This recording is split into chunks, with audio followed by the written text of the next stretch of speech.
Now MSc third sem, we start molecular basis of host parasite interaction. जैसा कि मैं आपको बता चुकी हूँ कि पैथोजन डिजीज़ कॉज करता है और जिस होस्ट पर डिजीज़ कॉज करता है उसे हम, या जिस ऑर्गेनिज्म पर वो डिजीज़ कॉज करता है उसे हम होस्ट कहते हैं। क्या ऐसा पॉसिबल है कि जो डिजीज़ ह्यूमन बीइंग में होती हैं वो प्लांट में भी हो, या जो प्लांट में होती हैं वो ह्यूमन बीइंग में हो? No, not possible. एक्चुअली होता क्या है कि each pathogen recognise its host. कोई भी पैथोजन है वो अपने होस्ट की पहचान करता है कि कौन सा उसका होस्ट है, और जो होस्ट उसके अकॉर्डिंग टू होता है जिसमें वो डिजीज़ कॉज कर सकता है उसी में वो डिजीज़ कॉज करता है। तो the type of host which is recognized by the pathogen to do infection or to cause any disease is called recognition. कोई भी जो पैथोजन है किसी होस्ट को पहचाने का कि हाँ भाई ये अकॉर्डिंग टू मी है, या मैं इसमें डिजीज़ कॉज करने में पॉसिबल हूँ या सक्षम हूँ, तो इस तरह की जो रिकॉग्निशन होती है, जो पहचान होती है, पहचान या सिग्नल्स का जो ट्रांसफ़र होता है, इसे ही हम क्या कहते हैं, molecular basis of host parasite interaction के अंदर स्टडी करते हैं। तो जो कोई भी पैथोजन एक होस्ट के कॉन्टैक्ट में आया, अगर वो उसके अंदर डिजीज़ कॉज करने में केमिकल रिएक्शंस होंगी, आइडेंटिफिकेशन होगा, मॉलिक्यूलर लेवल पे पहचान होने की कोशिश होगी। अगर वो पहचान करने में सक्षम हो जाता है तो वो उसमें डिजीज़ कॉज करेगा, अदरवाइज वो डिजीज़ कॉज करने में सक्षम नहीं होगा। That's why molecular basis of host parasite interaction. During the host parasite interaction, at first host and parasite come in the contact. ठीक है, हम कह रहे हैं दोनों में रिकॉग्निशन होता है, दोनों में पहचान होती है, लेकिन इसके लिए सबसे पहले जरूरी है कि दोनों एक दूसरे के कॉन्टैक्ट में आए। तो molecular basis of host parasite interaction में सबसे पहले जरूरी है कि होस्ट और पैथोजन दोनों एक दूसरे के कांटेक्ट में आए। जब वो कांटेक्ट में आते हैं तभी उनमें आपस में रिकॉग्निशन या पहचान या सिग्नल्स का ट्रांसडक्शन होता है। Host and parasite come in contact and identify there compatibility by the surface communication. जब एक पैथोजन एक होस्ट के कांटेक्ट में आया या एक होस्ट एक पैथोजन कांटेक्ट में, बात बराबर या कैसे भी कहो, तो वो सरफेस से कांटेक्ट में आते हैं। तो सरफेस पर जो रिएक्शंस होती हैं, सरफेस पर रिकॉग्निशन जो होता है, जो सिग्नल्स का कंडक्शन जो उसके अंदर होता है, जो मॉलिक्यूलर बेसिस पे आइडेंटिफिकेशन हो रहा है, वो मॉलिक्यूलर आइडेंटिफिकेशन ही आगे डिजीज़ होने हैं या न होनी है इसको डिसाइड करता है। तो एट फर्स्ट जब वो कांटेक्ट में आते हैं तो उनकी सरफेस पे क्या होता है, मॉलिक्यूलर रिकॉग्निशन होता है, मॉलिक्यूलर लेवल पे पहचान होती है कि इनमें आपस में इसके कंपेटिबल है या नहीं है। कंपेटिबल जो शब्द है उससे हम अनुकूल यूज़ कर सकते हैं, यानी जिसमें वो डिजीज़ कॉज करने में सक्षम है पैथोजन, उसे हम उस टाइप के होस्ट को हम कहेंगे कंपेटिबल, और जिसमें डिजीज़ कॉज करने में सक्षम नहीं है तो उसे हम कहेंगे इनकम्पेटिबल। तो कंपेटिबिलिटी इनकम्पेटिबिलिटी डिटरमाइन करने के लिए भी होस्ट और पैथोजन का एक दूसरे कॉन्टैक्ट में आना जरूरी है। जब ये दोनों एक दूसरे कॉन्टैक्ट में आते हैं फिर में एक सरफेस लेवल कम्युनिकेशन होता है। It is very fast process and decided by the gene of two partner. ये बहुत फास्ट प्रोसेस होता है और दोनों पार्टनर, कौन कौन से पार्टनर, होस्ट और पैथोजन दोनों ही के जीन्स इसे डिसाइड करते हैं। तो होस्ट पैरासाइट इंटरेक्शन में सबसे फर्स्ट जो पॉइंट हमारा आता है वो है recognition and specificity. Recognition and specificity को हम कंपैटिबिलिटी रिएक्शन भी कहते हैं।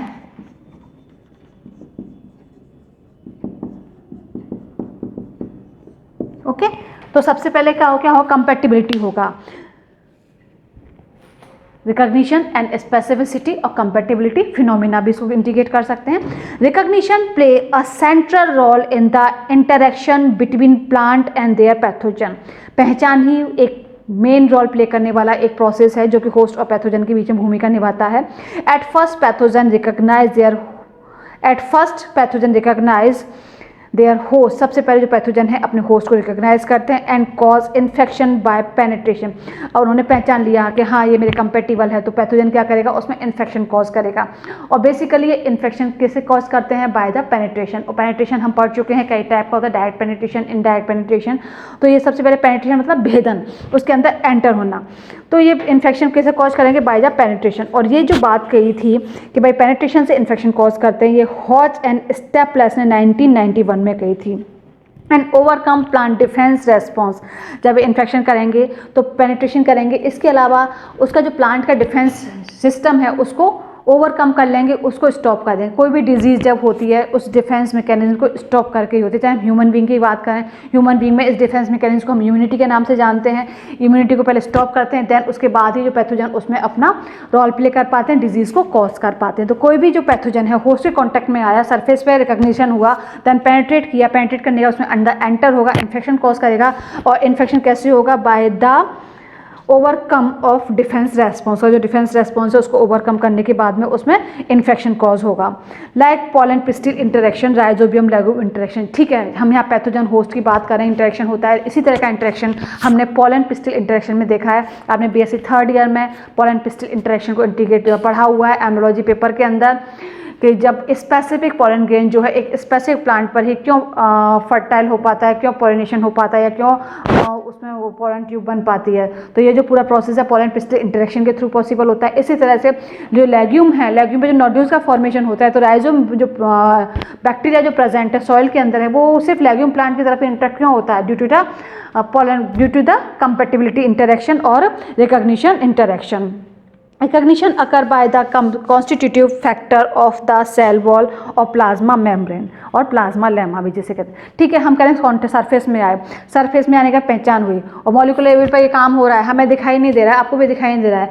तो ये जो पहचान का काम कहाँ चल रहा है? ये पहचान का जो काम चलता है या रिकॉग्निशन होता है, ये सेल वॉल और प्लाज्मा लेमा या प्लाज्मा मेम्ब्रेन में जो प्रोटीन्स प्रेजेंट होती हैं उनके सिग्नल से ये रिकॉग्निशन होता है। तो पैथोजन और होस्ट या बैक्टीरिया या प्लांट की हम बात करते हैं, तो उनकी जब कांटेक्ट में आते हैं तो उनकी सेल वॉल और प्लाज्मा लेमा या प्लाज्मा मेम्ब्रेन की जो प्रोटीन है उसमें आपस में इंटरेक्शन होगा। इंटरेक्शन होने के बाद ही वो डिसाइड करते हैं कि इसमें जो प्रोसेस है वो कंटिन्यू रहेगा और रिकॉग्निशन होने के बाद उसमें डिजीज कॉज होगी। देन उसके बाद क्या होता है? Constitutive component are the complementary binding site present on the surface of the host and parasite। Plasma wall हो या प्लाज्मा मेम्ब्रेन हो या सेल वॉल हो, पैथोजन की है, इधर उसका होस्ट है, तो दोनों में एक बाइंडिंग साइट प्रेजेंट होती है। जिस तरह से हमने एंजाइम स्टडी की थी ना कि भाई एक स्पेसिफिक एंजाइम की एक स्पेसिफिक की होती है, एंजाइम ब्लॉक वाला हमने पढ़ चुके हैं प्रीवियस क्लासेस में।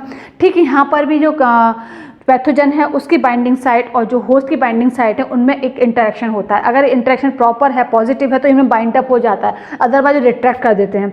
तो यहाँ जो कॉन्स्टिट्यूटिव कंपोनेंट हैं, चाहे वो होस्ट के हों चाहे वो पैथोजन के हों, दोनों की बाइंडिंग साइट के बीच में इंटरेक्शन होता है।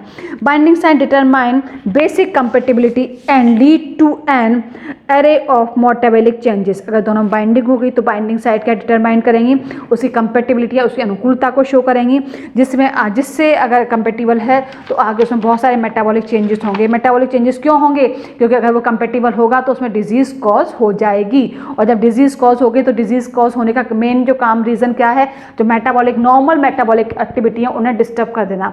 तो पैथोजन कंपेटिबल फॉर्म में होस्ट से बाइंड होकर उसकी मेटाबॉलिक एक्टिविटीज़ को अल्टर कर देता है और उसके अंदर क्या करता है? वो डिजीज कॉज करने में या मेटाबॉलिक चेंजेस करने में कैपेबल हो जाता है। For example, Phytophthora infestans, the pathogen establishes basic compatibility with the host by exploiting the complementary binding site present on the surface। जो Phytophthora infestans है इसमें जो पैथोजन है किस तरह से compatibility को establish करता है? जो उसकी complementary binding site होती है उनको exploiting करके उसके साथ वो compatible होता है। The host develop alternative site of binding which are termed as site of specificity और बाइंडिंग। जो होस्ट है उसकी जो बाइंडिंग साइट को अल्टर करके उसको अपने अनुकूल बना लेता है, और इन जो अनुकूल बनाई हुई साइट को हम क्या कहते हैं? स्पेसिफिसिटी और बाइंडिंग साइट कहते हैं। By pathogen, due to this pathogen either modify its own specificity binding site or it develop ability to block the complementary binding site on the host cell surface by producing the blocking substance.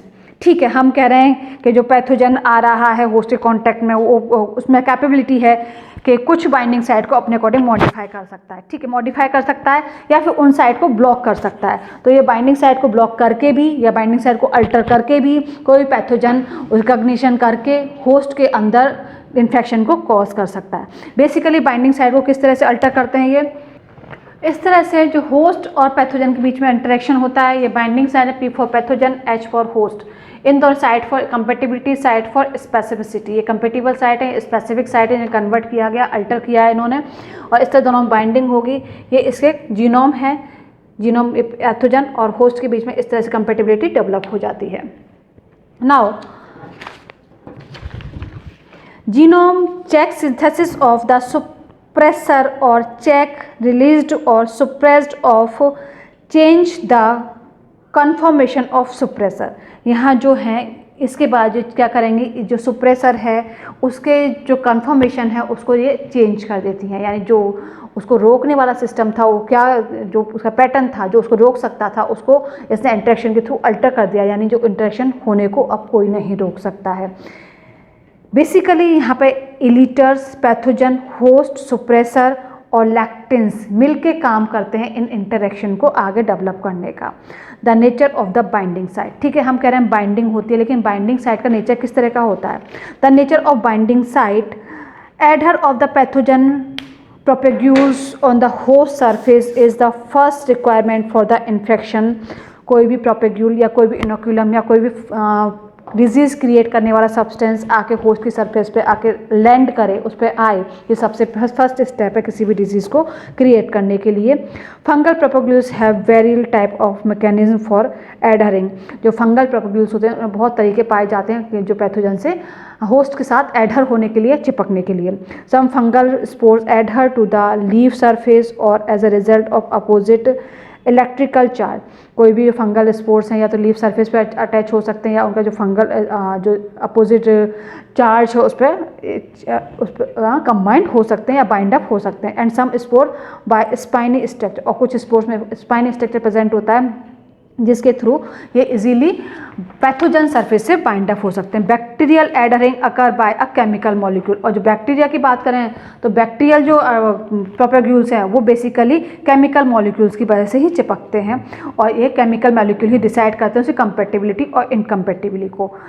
In the compatible interaction, violent host reaction is avoided and the pathogen move further। जो compatible reactions होती है उसमें कोई disturbance create करने वाली activity नहीं होती है और ये पैथोजन को आगे further move कर देते हैं for the disease development। In the incompatible reactions, जो इनकम्पेटिबल रिएक्शंस हैं लेकिन डिजीज़ डेवलप करनी है, कुछ वायलेंट रिएक्शंस होती हैं, वायलेंट रेस्पॉन्स होते हैं जो कि सेल डेथ हो सकती है, केमिकल स्ट्रक्चर में कुछ बैरियर डेवलप हो सकते हैं। The transfer of biological active surface take place by the glycocalyx concept by the lectin। जो बायोलॉजिकल एक्टिव मॉलिक्यूल जो कि ग्लाइकोकैलेक्स की फॉर्म में बनते हैं, ये लैक्टिन ही इनको बनाता है और इसे सरफेस पॉलीसेकेराइड्स की फॉर्म में भी कहते हैं। और सरफेस पॉलीसेकेराइड या ग्लाइकोकैलेक्स यहाँ बेसिकली डिजीज़ डेवलपमेंट में अपना रोल प्ले करते हैं। और इलिसिटर्स क्या होते हैं, binding complementary to the host lectin present on the surface of the pathogen are called elicitor।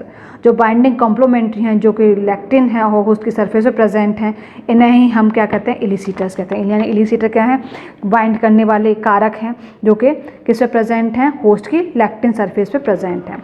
Suppressor क्या होते हैं, the main function of suppressor is to delay और prevent the action of the elicitor. जो elicitor just को काम करने से रोकने के लिए जो मॉलिक्यूल प्रेजेंट होते हैं उसे हम सुप्रेसर कहते हैं। तो इलिसिटर एक्टिव होगा, क्रिएट डिजीज़ कॉज करेगा, और सुप्रेसर क्या करेगा, सुप्रेसर उसको डिजीज़ को आगे होने से रोकेगा। Now common antigen, antigen are foreign protein and occasionally complex lipid, carbohydrate and some nucleic acid.